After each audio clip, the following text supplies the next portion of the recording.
And now, on the brink of womanhood, she craved such a passion for herself. Part 1. Chapter 1. Westminster, March 1055. Dusk was sneaking up the swirling eddies of the Thames, calling the men and women of King Edward's England to their beds. Inside Westminster's Great Hall, however, no one was listening, least of all Edyth Alfgarsdottir. In a clatter of platters and trestles, the formal part of the mid-Lent gathering was being dismantled, and for the first time she was to remain until the feast danced itself into bed. Anticipation spiked in her stomach, and she pressed herself against a pillar, her fingers nervously tracing the intricate carvings in the wood as she took in every glorious detail of the unravelling court. The royal hall was old, and nearly as ramshackle as the abbey church beyond.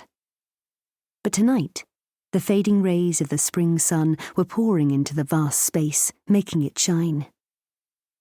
The light tumbled through the open doors at either end of the room, pooling around the small window openings and sneaking between the thatch above. It caught in the gold trim of the highly painted shields along the walls, and danced in the copious jewellery adorning England's wealthiest men and women, so that the whole space seemed to Edyth to shimmer with hazy promise. All around, conversation was rising and twisting as fast as the smoke from the central hearth. The formal bows and handshakes of earlier were loosening into clutched arms and shared laughter. Ladies tugged demurely on fat corn-blonde plaits or plucked at headdresses, pulling them back discreetly to let a pretty wisp of hair show. Gentlemen tucked eating knives into patterned leather belts, swept back their hair and ran calloused warriors' hands over their moustaches. Edyth searched for a group to join, but they were shifting and changing like mice in a barn, and she dared not step in. She glanced awkwardly back along the edge of the hall, where the elderly and the infirm, whose limbs were too swollen, twisted, or sword-savage to bear them for long, huddled on stiff wooden benches, and looked hopefully out of the open doors towards the low sun. It hung reluctantly over the rolling Thames just beyond the hall, but very soon it would drop into the dark water. Then the invalids and children would be able to retire to their beds. Here in the hall, though, the rushlights around the tapestry-hung walls would be lit to keep the evening alive, and she, Edyth, would be a part of it all. Drawing in a breath rich with meat smoke and spiced apple mead, she forced herself to step out towards the central hearth. The remains of the stag, lowered over the fire to crisp, were spitting fat, and a careful space had cleared around it. Through the swirl of mingled smoke and light, Edyth spotted her friends waving her eagerly over. Instinctively she moved towards them, but then ducked away, wiping a ghost speck of ash from her eye. She wasn't in the mood for prattle tonight.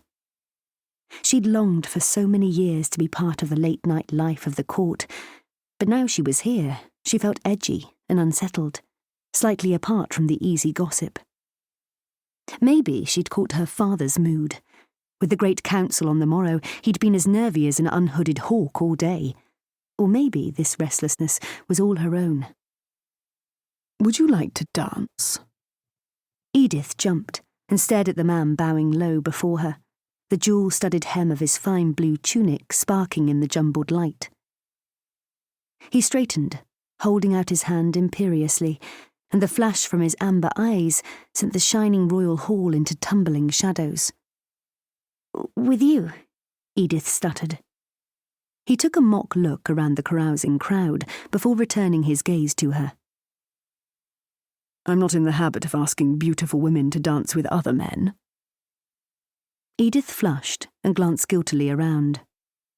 Lord Tostig of Hereford was part of the Godwinson family, all-powerful in the south of England, and, as such, hated with a fierce and determined passion by her father, Earl Alfgar.